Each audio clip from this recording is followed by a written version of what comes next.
Hoje nós vamos falar um pouco mais sobre o aconselhamento sistêmico estratégico, né? Isso é muito legal, muito importante, porque nós entendemos a importância de que o aconselhamento, os grandes reis, eles tinham os conselheiros. A Bíblia diz que na multidão de conselheiros há sabedoria. Não é? O conselho dado a seu tempo, a palavra dita a seu tempo, ela é como maçãs de prata em salvas de ouro. Então nós entendemos que o aconselhamento ele é essencial, não é? Porque quando nós temos um conselheiro, um tutor, alguém que nos orienta, a gente cresce juntos, né? A gente aprende, a gente presta contas, e isso é muito importante dentro da nossa vida. Sistêmico, pensando nessa proposta de olhar o todo, e aí vemos aí essas relações, esses sistemas e subsistemas que tem a nossa família, a nossos amigos, o meio onde você vive, e nós vamos estar falando aí então sobre também sistêmico e estratégico, porque nós queremos gerar estratégias, ensinar você a ter estratégias para a sua vida, estratégias para que você tome decisões e possa planejar, ter suas metas e crescer. Então tá aí para você o aconselhamento sistêmico estratégico, ok? E hoje, falando aí sobre Atos, já pega a sua Bíblia aí, pega papel e caneta, pega aí, já abre em Atos, capítulo de número 3, não é? Versículo 1 em diante. Nós estamos falando sobre o coxo da porta formosa do templo. Ontem nós falamos sobre a realidade desse coxo passar por uma grande dificuldade, porque 40 anos... não é, com uma enfermidade, já nasceu com a enfermidade. Além disso, ele estava na porta do templo, numa situação onde as pessoas iam para buscar Deus e tinham que passar por aquela visão, por um mutilado pela vida, pela sociedade, pelo destino, não é? Mas aquela situação toda ele podia desistir.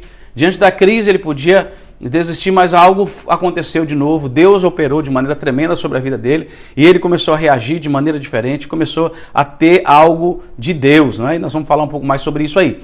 Nós vemos também que esse homem ele tinha algumas crises. Nós falamos na semana ontem sobre essas crises. Vamos estar repetindo, pessoal que está chegando agora, sobre as nossas crises, né? As crises que as pessoas têm. E vamos estar falando hoje sobre a solução para vencer as crises. Lembrando que todo meio-dia nós estamos aqui juntos, não é? Todo dia, meio-dia, falando sempre um tema diferente, um tema que pode acrescentar na sua vida nesse tempo de dificuldade, de problemas, ok? Você acredita que Deus não vai dar o que você quer, mas o que você precisa? Deus ele pode suprir cada uma das nossas necessidades, não é? E a gente precisa entender quais são realmente as nossas necessidades, porque às vezes nós queremos viver fora dessa necessidade e querer que Deus opere sobre a nossa necessidade. E aí é meio complicado, não é?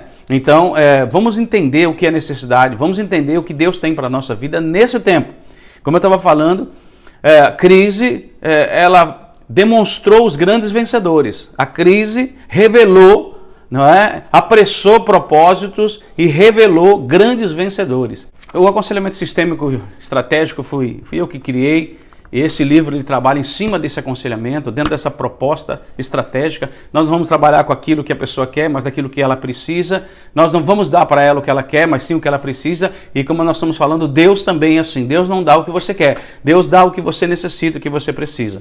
E o texto fala de um coxo, 40 anos, na porta formosa do templo, ali pedindo esmola. E um dia chega Pedro e João e começam todo um processo de restauração, de cura na vida daquele homem. E ele nunca mais ia ser o mesmo. Ontem nós falamos que existiam algumas crises que nós estabelecemos aqui para entender um pouquinho dessa realidade do nosso personagem, que é o coxo de Atos capítulo 3. Primeiro, nós falamos sobre a crise de identidade. Ele não tinha nome, o nome dele era coxo. Você vê que o texto não fala sobre um nome. Ele já estava acostumado a ser chamado de coxo, relembrado. Já era um ponto de referência ali na porta formosa do templo, não é? Por tanto tempo está na mesma condição, sem possibilidades de nada, sem saber quem era, sem poder entender a sua identidade. E é complicado, quando eu não entendo a minha identidade, eu me torno um coxo emocional, eu me torno um paralítico emocional, e essa paralisia emocional me leva a não tomar atitudes, a não ser quem eu sou, mas começo a viver a vida de outras pessoas, ou desejar ser outras pessoas. Você é uma pessoa extremamente machucada, triste, uma pessoa desprezível e desprezadora, né, que começa a rejeitar, e porque é rejeitado também, ou então começa a querer ser aceito por todos e acaba não assumindo uma posição legal. A segunda crise que nós vemos é a crise de inutilidade. Ele se sentia alguém que era totalmente inútil. Como é que esse homem poderia fazer as coisas? Na verdade, a Bíblia diz que ele era carregado todos os dias. Isso vem para a próxima crise, que é a crise de humilhação. Ele não poderia andar, ele não pode ir e vir, essa liberdade ele não tem. Esse homem tem que ser carregado. E carregado para onde? Carregado para pedir esmola. Olha só, gente, eu quero fazer um paralelo aqui. Ontem eu falei um pouquinho sobre isso, mas olha, nós lembramos daqueles 4 amigos, 4 homens que levaram o paralítico até Jesus, né? Levaram até Jesus e ali eles foram curados. Ali aquele homem foi curado, ali Jesus veio a fé, curou espiritualmente, restaurou, curou a vida física desse homem, foi tremendo. Agora esses homens levam o paralítico para pedir esmola, para esmolar. Essa é a realidade de vida, esse é o crescimento, essa é a visão que esse rapaz tem. Essa é a possibilidade que ele tem de vida. Por quê? Porque exatamente a sua enfermidade limitou ele. Agora, hoje em dia, nós vemos muitas pessoas que estão limitadas exatamente por causa de serem paralíticos emocionalmente. Vamos então sobre identidade, inutilidade, humilhação, crise de sonhos. Esse homem não podia sonhar em ter uma família, em ter um trabalho, não podia sonhar em ter possibilidade de nem de buscar a Deus, porque era um maldito. A religião mesmo excluía esse homem, dizendo que ele não podia ter qualquer tipo de atuação exatamente por ser coxo. Não é uma crise de esperança. Ele ia esperar o quê? Não é? Ele não podia esperar nada, porque não tinha possibilidade de nada. Não podia esperar nem algo melhor amanhã por causa exatamente da sua enfermidade. E também essa crise religiosa, por ser maldito, né? Como estava falando, a considerá-lo como maldito.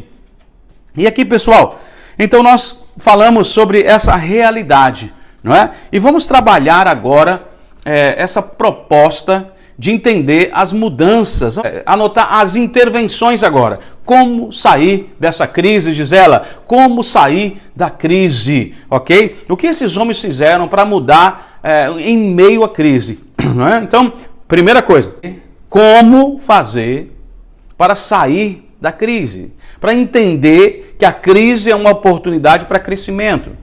Como fazer para tomar uma posição diferente, para transformar a situação de crise em situação de vitória, de milagre, de poder. Tá legal? Então vamos lá?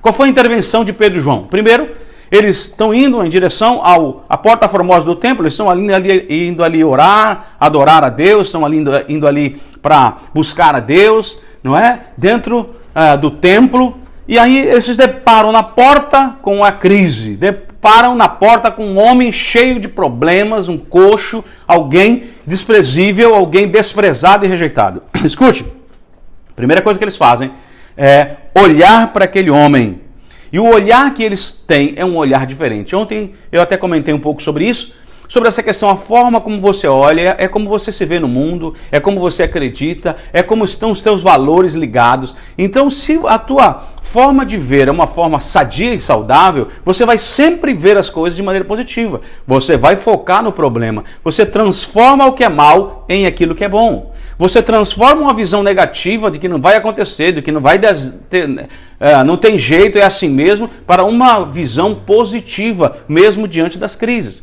Quando você foca na solução, você valoriza o seu potencial, você valoriza a sua criatividade, você abre janelas na sua mente de possibilidades. Quando você foca no problema, você fecha todo tipo de possibilidade, você perde o teu potencial, você perde a tua capacidade de criatividade, de ser criativo diante da crise. Então, eu tenho pedido, olhe focando sempre na solução e não focando sempre no negativo, no problema. Então eles olham de uma maneira especial, e eu queria que você aprendesse a olhar nesse tempo, na crise, de que Deus ainda tem algo especial para fazer no meio das nossas vidas, em nossas vidas, através das nossas vidas. Deus tem algo para fazer nesse tempo. Então a minha pergunta é, responda aí no seu papel, responda aí, como você tem olhado essa crise? O que você tem interpretado dessa crise? Tristeza, mágoa? O que você tem feito? Então, a primeira coisa para vencer uma crise, para entender que Deus pode te dar não aquilo que você quer, mas aquilo que você precisa, entender o que aconteceu nesse coxo. Primeira coisa, um olhar saudável, um olhar focado na solução e não no problema, um olhar que faz a gente interpretar de que Deus ainda é o Senhor, Ele não saiu do trono, o poder dele não diminuiu, Ele é soberano, Ele é o Senhor das nossas vidas. Então é esse olhar. Segunda coisa importante, além de ver, agora eu preciso levantar minha cabeça. Por quê? O texto bíblico diz assim, Atos capítulo 3, quando Pedro e João chegam diante daquele homem que está ali como coxo, sentado, eles dizem assim, olha para nós. Olha para nós. Mais uma vez o olhar, né? E esse olhar faz o quê? Faz com que aquele homem perca a visão do negativo, da sua insignificância, da sua incapacidade. Agora aconteceu alguma coisa nova. Ele tinha que olhar para outro lugar. Ele tinha que olhar agora para Pedro e João. E Pedro e João fala, olhe para nós.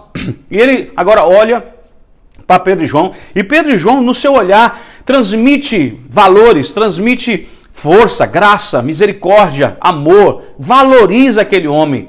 Porque é bem provável que ninguém nunca fez isso com ele. Na verdade, para pedir esmola, ele abaixava a cabeça e aí pedia esmola. Essa é a realidade. Mas agora, dois homens chegam e dizem, olha para nós, levanta a tua cabeça, olha para mim. Então, querido, isso muda a visão. Isso muda a visão do negativo para uma possibilidade. Isso traz esperança. Quando você levanta os seus olhos, você consegue ver mais longe. Quando você olha para baixo, você não consegue ver. A sua visão fica limitada. E sempre no mesmo lugar. E isso arrebenta com a tua fé. Isso tira a tua esperança. Porque você só foca no problema. É aquilo que eu estava falando. E Pedro e João então diz, olha, levanta a cabeça. Olha para nós. Olha para nós. E aquele homem então, de pronto, começa a olhar. Depois, reconhecem a necessidade, a condição daquele homem. Além de olhar, pedir para que ele levante a cabeça, agora eles começam a olhar a condição daquele homem, não é? E o pedido desse homem também, que é interessante, não é? Por que aquele homem estava pedindo? Prata e ouro. Prata e ouro resolvia o problema dele? Não resolveria o problema. Esmola resolveria o problema dele? Não, talvez imediato. Mas Deus, escuta o que eu vou dizer, vou falar. Escuta o que eu vou falar, presta atenção, posso falar? Deus, Ele não está preocupado em resolver um dia o seu problema. Deus está preocupado em resolver todos os dias o seu problema, de maneira definitiva. Quando Ele morre na cruz para nos salvar, Ele resolve definitivamente o problema do pecado, o problema da salvação, não é? Então, Deus não está querendo resolver um problema seu, Deus quer a tua vida inteira. Eu tenho falado com algumas pessoas, para de matar o cachorro por causa do carrapato. Tem gente, o carrapato, tem um carrapato, mata o cachorro. Não, peraí, tira o carrapato, não é? Valoriza o cachorro. Só que tem gente que quer matar o cachorro por causa do carrapato. Isso emocionalmente, isso diante de situações, e às vezes na sua empresa, às vezes no trabalho que você está tendo, às vezes na situação difícil que você está passando, os medos começam a tomar conta de você, os temores começam a encher você de tristeza, de desânimo, e você não consegue mudar essa situação. Agora, eles reconhecem a necessidade, só que aquele homem está pedindo o quê? Que eu disse? Prata e ouro, esmola, que não vai resolver o problema deles. O que ele precisa não é prata e ouro, o que ele precisa é o que Deus tem para dar. Escuta, é por isso, Deus não vai te dar o que você quer, Deus vai te dar aquilo que você precisa. E dentro dessa proposta que meu livro vai trazer para você, é entender que a intervenção de Deus é sempre dentro daquilo que você precisa e não daquilo que você quer. Às vezes uma coisa está alinhada à outra, às vezes não. Deu para entender? Às vezes está alinhado uma coisa a outra, às vezes não. Deus não vai te dar aquilo que você quer, Deus vai te dar aquilo que precisa. Só que às vezes aquilo que você precisa também é o que você quer. Mas Deus é um Pai amoroso, Ele sabe o que é melhor para você e para mim, e Ele sempre vai dar para nós aquilo que é melhor, ok? Então olha só, agora oferece o que tem. O poder do nome de Jesus para cura. Só podemos oferecer aquilo que temos para o aconselhado. O que não temos, não podemos dar. Olha só. O texto bíblico então traz para nós essa proposta, essa visão. Pedro e João não vão dar aquilo para aquele homem, para aquele coxo que eles não têm. Vão dar aquilo que eles têm. O que eles têm? Eles têm o poder de Deus. E aquilo que vai definitivamente mudar a história da vida e da crise daquele homem.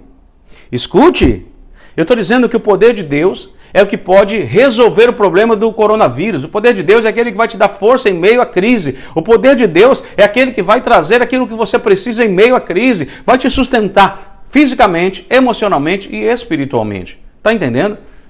Então Deus é poderoso para suprir cada uma das nossas necessidades, diz a palavra de Deus, daqueles que andam segundo Deus, segundo a sua vontade.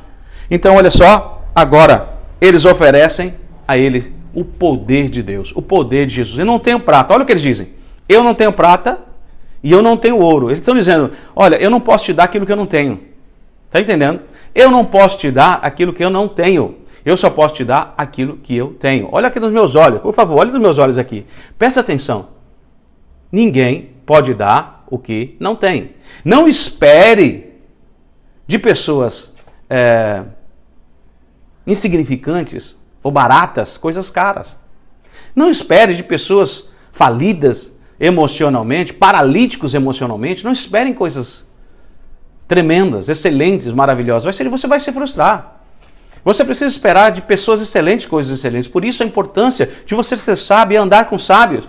Andar com aqueles que vivem dentro de uma proposta excelente, porque aí você vai ser um referencial, você vai aprender a se posicionar como referencial. Você vai aprender a tomar posição apesar da crise, das dificuldades. Exatamente essa questão. Escuta, tem mais aqui. Não parou. Eles disseram, eu não tenho prata, eu não tenho ouro, mas o que eu tenho, isso eu te dou.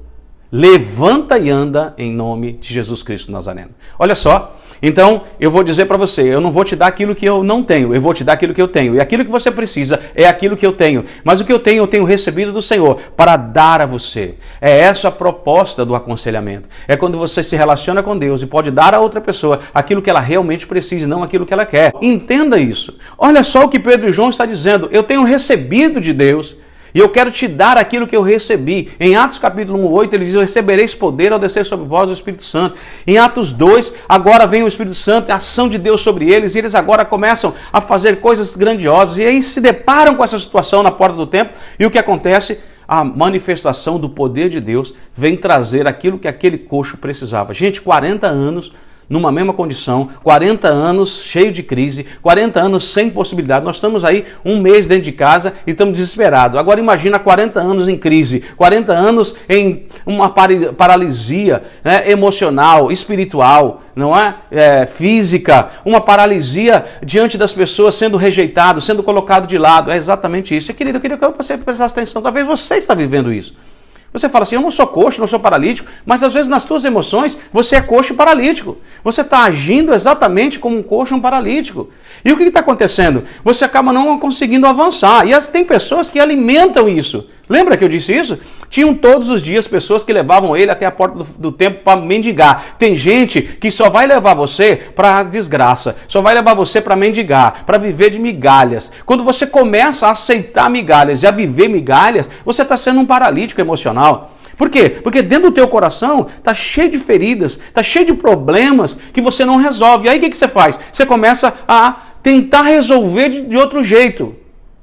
E, gente, não tem outro jeito para resolver. O jeito é perdão, é acertar passado, é se libertar de traumas, de medos, de vícios emocionais. O jeito é dobrar o joelho, clamar a Deus, pedir graça, ter uma vida diante de Deus, tomar um posicionamento diante de Deus. Essa é a solução. A solução não é fugir. A maioria das pessoas ou nega ou foge. A maioria das pessoas, elas não têm liderança de si mesmo. Elas querem liderar a empresa, querem liderar o trabalho, querem liderar tudo, mas não lidera a si próprio, não lidera as suas próprias emoções, está entendendo? E aí começam os problemas. O que nós precisamos primeiro é nos liderar. Eu estava vendo uma grande questão aqui, estava lendo hoje, onde o autor disse o seguinte, para você começar a dirigir a sua vida, comece a dirigir um dia só. Está ouvindo? Ao invés de você querer dirigir toda a sua vida, inteira a vida, peraí, começa a dirigir um dia. Porque quem consegue dirigir um dia vai conseguir dirigir 2 dias e 1 semana, e 1 mês, e daqui a pouco vai conseguir dar direção para a sua vida. Agora tem gente que quer dirigir a vida toda num dia só, num momento só, e aí não consegue nem dirigir um dia, vai dirigir a vida toda? Vou falar. Tu é louco? Tu é maluco? Como é que você vai conseguir?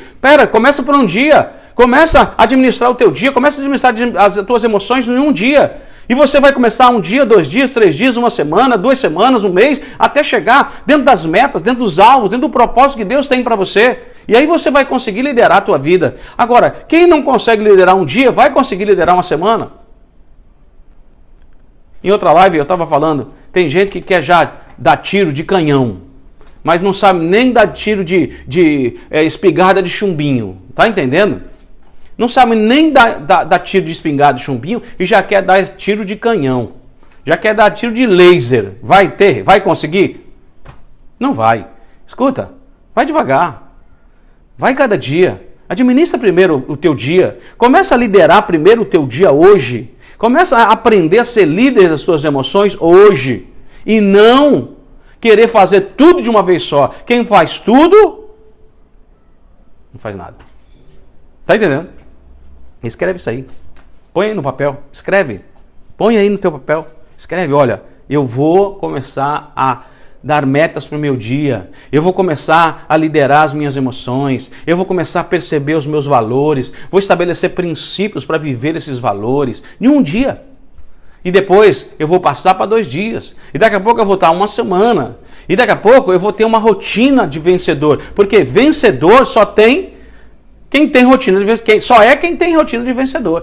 Vencedor, homem de sucesso, mulher de sucesso, só é quem tem uma rotina de sucesso. Não adianta. Para de ser hipócrita, para de ser ignorante. Vou falar, hein? Posso falar, gente? Posso mesmo?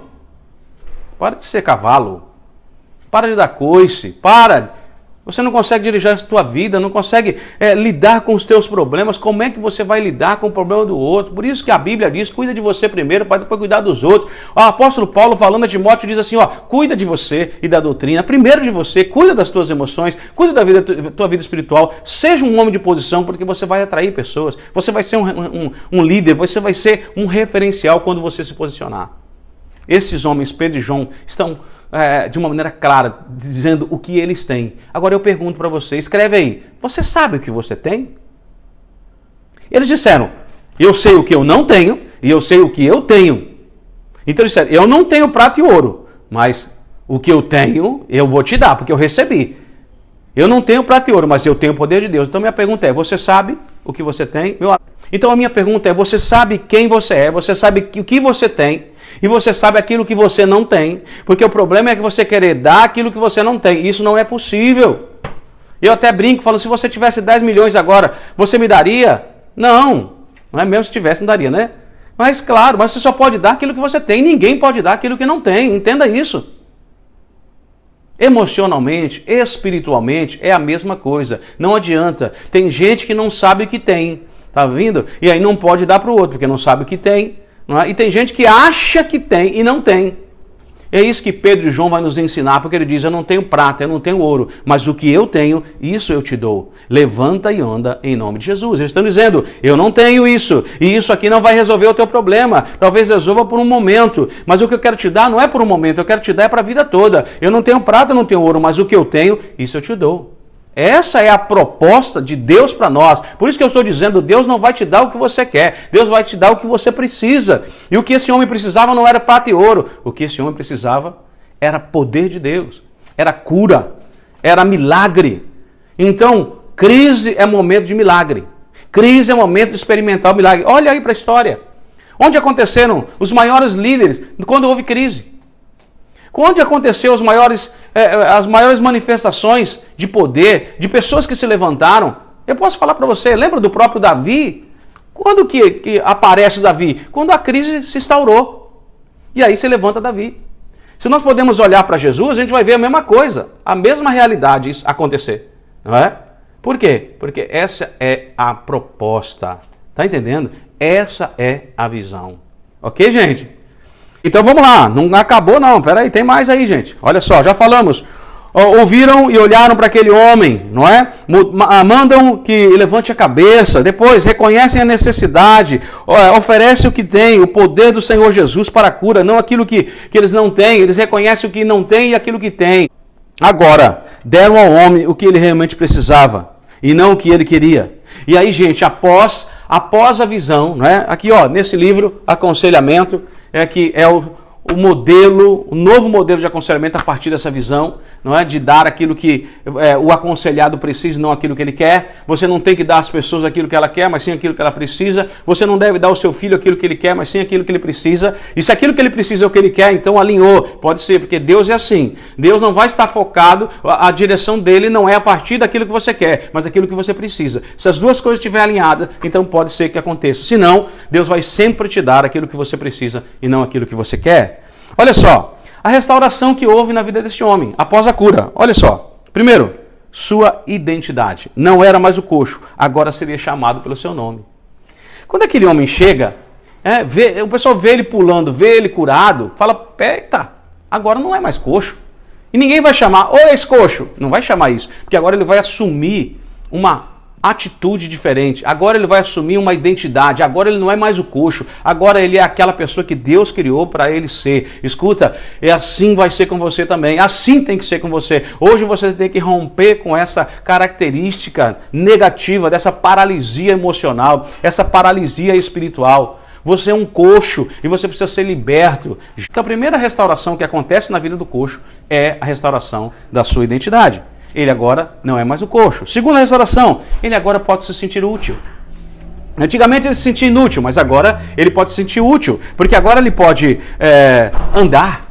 Agora ele pode ir e vir, ele não precisa ser mais carregado. Ele foi liberto daquelas pessoas que sempre levavam ele para o mesmo lugar, que era esmolar. Gente, meu pai, esse negócio fala muito comigo. Tá cheio de gente querendo te levar para esmolar, para viver de migalha. Tem gente que alimenta isso. Rompe com você. Rompe com essas pessoas, por favor. Rompe com essas pessoas. Chega de pessoas que estão te levando para o buraco, que estão chupando o teu sangue, que estão matando você. Pessoas que só te levam para longe de Deus. Pessoas que te levam para longe dos teus potenciais. Pessoas que sempre têm uma palavra negativa para você. Gente, foge disso. Meu Deus do céu. Agora, valorize aquelas pessoas que falam a verdade. E querem te ajudar, que te amam, que estão falando tudo para mudar a tua história, para mudar a tua vida, tá entendendo? E aí, meu irmão, você precisa de uma coisa que é ser crítico diante da situação, saber o que falar e o que não falar, saber a posição a tomar e a que não tomar, saber como agir, ter uma coisa chamada maturidade. Olha aqui nos meus olhos, ó, vou falar, você precisa de maturidade. Tá ouvindo? Além de ter uma pessoa... Ser uma pessoa agora que tem nome, além de se sentir útil para fazer aquilo que deseja, ele também não precisa ser mais humilhado pedindo esmola. Ele já não precisa estar no mesmo lugar. Já imaginou, gente? Deixa eu falar, posso falar? Posso falar? Já pensou você ser curado e voltar no mesmo lugar pedir esmola? É isso que a gente faz emocionalmente. Às vezes a gente passou por aquela situação, já fiquei bem, já estou bem, mas a tendência é voltar para a zona de conforto, a tendência é voltar para pedir esmola, a tendência é voltar para viver de migalha. Está entendendo o que eu estou dizendo? Para com isso, meu querido. Para. Meu Deus do céu, não é possível. Deus já fez a obra na tua vida, você viu Deus operar, mas você volta para pedir esmola e viver de esmola de novo. Peraí, você foi curado para viver algo novo da parte de Deus. Você foi curado para viver algo diferente. E não viver a mesma coisa que você está vivendo. Senão, por que Deus te tirou de lá? Deus te tirou daquela situação, do relacionamento, daquele emprego, daquela situação, e você vive com saudade. Ai, mas ele me traía, mas eu amo. Ai, ele me machucou, me batia, mas eu amo. Ai, é amor isso? Você não tem amor próprio. Falei. Você não tem amor próprio. Você não sabe quem você é, você não sabe o que você tem, não sabe o que Deus tem preparado para você. Você acha que vai ficar sozinho, né, Tiago? Seja bem-vinda aí, Cândida, Patrícia, ô Candinha, seja bem-vinda. Então estamos falando aqui, você que entrou agora do meu livro, o Aconselhamento Pastoral, baseado em Atos capítulo 3, na porta formosa do templo, aquele homem coxo, falando sobre as características de crise daquele homem, da restauração, intervenção que houve e as curas que acontecem dentro da vida desse homem. Pessoas são paralíticos emocionais, coxos emocionais e precisam de libertação. E por que não são libertos? Então, porque estão sempre voltando para as mesmas práticas? Porque estão sempre voltando para a zona de conforto? Porque estão sempre voltando para a paralisia, se já foram curados? Imagina um homem coxo curado viver como coxo de novo. É possível isso? É. Quando? Quando você deixa isso tomar conta do teu coração. Está entendendo? Abraço, Candia. Opa, Andréia, Castela, grande abraço.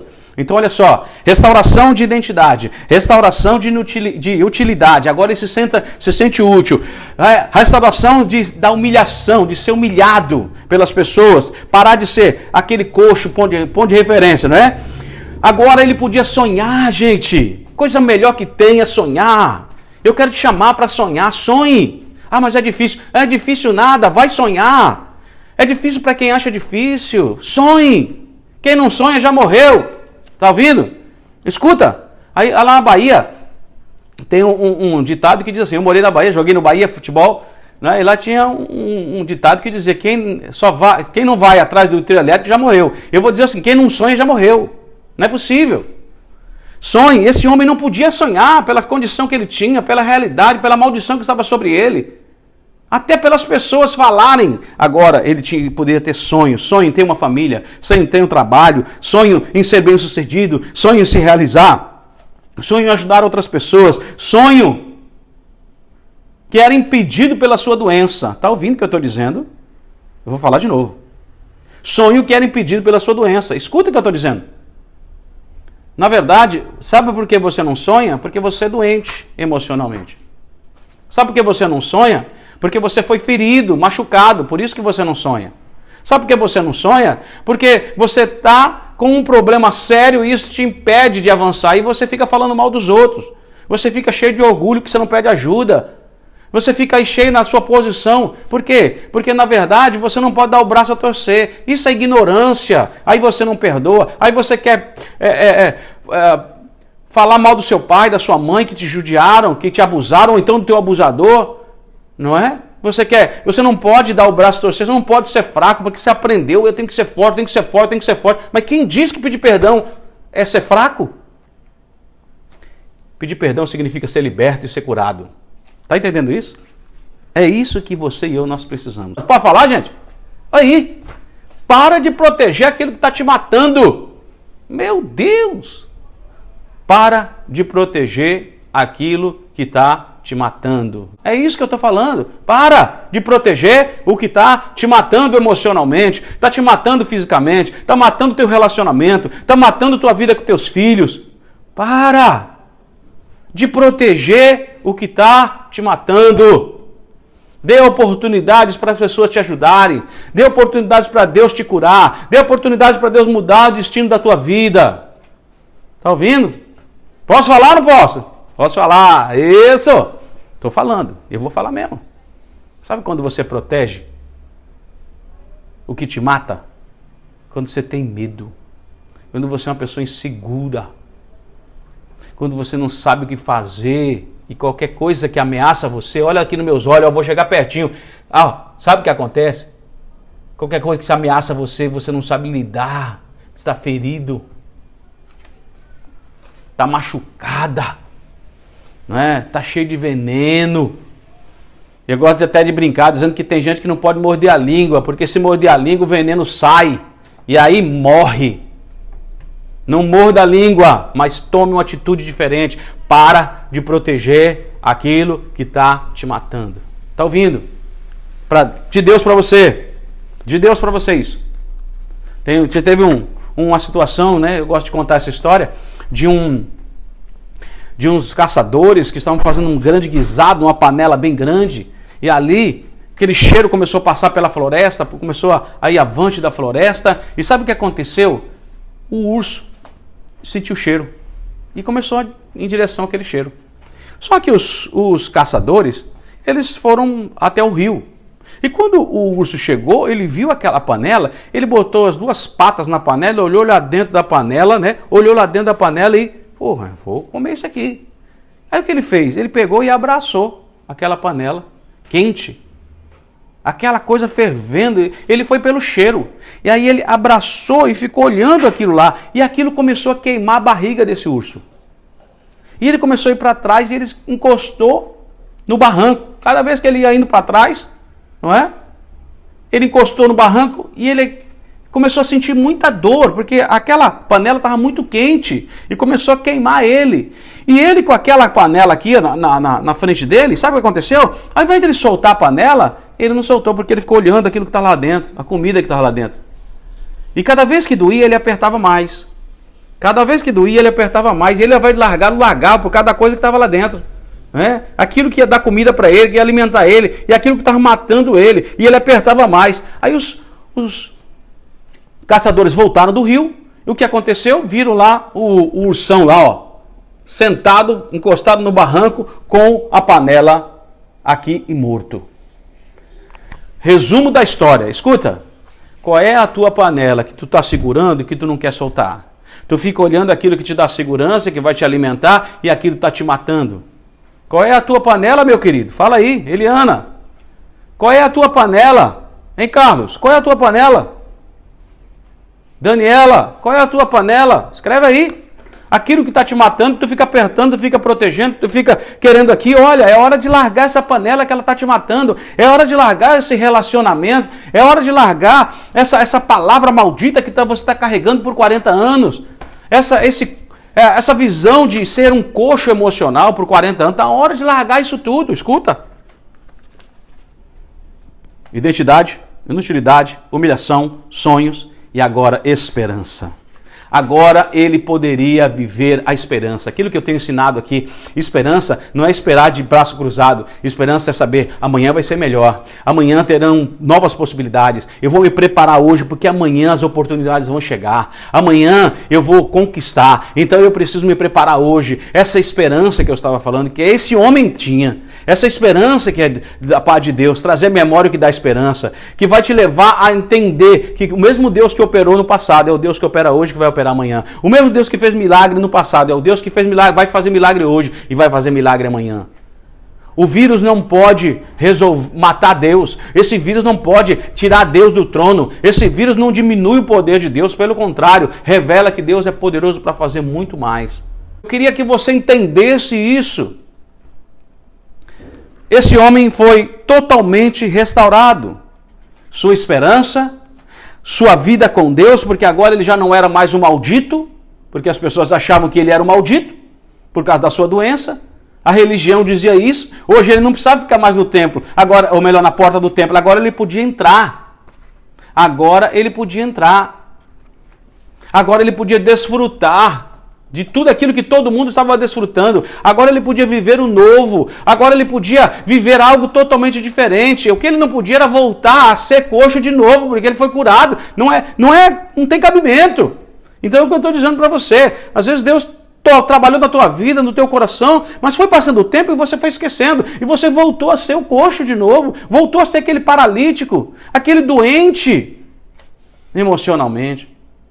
Olha aí. Aquele coxo, 40 anos na porta formosa do templo, cheio de crise, cheio de problema. Narciso, seja bem-vindo. Cheio de problema, mas houve uma intervenção. A intervenção daqueles homens que não tinham prata e ouro, porque era aquilo que aqueles homens queriam, mas eles tinham um melhor, que podia resolver definitivamente a vida daquele coxo. Eu não tenho prata e ouro, mas o que eu tenho eu te dou. Então a gente só pode dar o que a gente tem. Deus não vai te dar o que você quer, mas Deus vai te dar o que você precisa. Chega, pessoal, chega, porque aquele paralítico, 40 anos, ele estava sendo levado por aqueles homens para esmolar. Ele estava sendo levado. Tem gente que te leva para esmolar. Tem gente que te leva para você ser humilhado. Para você viver a mesma miséria que você tem vivido por 40 anos. Tem gente que te leva só para esse momento. Só vê coisa ruim. Só olha para o mal. Está mais paralítico que você. Está entendendo? Por isso, eu quero lembrar você daqueles homens, mais uma vez, aqueles 4 amigos que pegaram aquele paralítico e levaram até Jesus. E ali, Jesus não falou assim, está curado. Não, Jesus primeiro falou, perdoados estão os seus pecados, porque a vida espiritual é mais importante do que a vida física. E a vida espiritual, ela desemboca, ela potencializa a vida emocional. E aí Jesus então, de uma maneira tremenda, demonstra seu poder, sua glória e cura aquele homem. Mas aqueles 4 amigos levaram aquele paralítico, que não podia ir, que não tinha possibilidade, levaram até Jesus. Olha a diferença. Tem pessoas que nos levam para Jesus, nos levam para a cura, nos levam para o crescimento, nos levam para o sucesso. Pessoas que vão pegar a gente pela mão e dizer vamos. Pessoas que vão atrás de nós e dizer nós vamos. Agora nós temos aquelas pessoas que sempre vão alimentar o teu pecado, a tua vida emocional, aquela tua miséria, a tua incapacidade. Aquelas pessoas que sempre vão concordar com você. Cuidado com pessoas que sempre concordam com você. Porque provavelmente essas pessoas não querem teu bem. Até quando tu está em pecado, ela concorda. Até quando tu está todo amarrado, todo enrolado, ele concorda. Para que é isso, está errado, está tudo errado isso aí. Escuta, na Bíblia, a maioria sempre estava errada. Na Bíblia, foram nos momentos de maiores crises que se levantaram os maiores líderes. Eu vou falar de novo isso. Foi nos momentos de maiores crises que se levantaram os maiores líderes. Crise é oportunidade para levantar gente que faz diferença, que pensa diferente. Gente que está na mão de Deus e que vai realizar coisas grandiosas.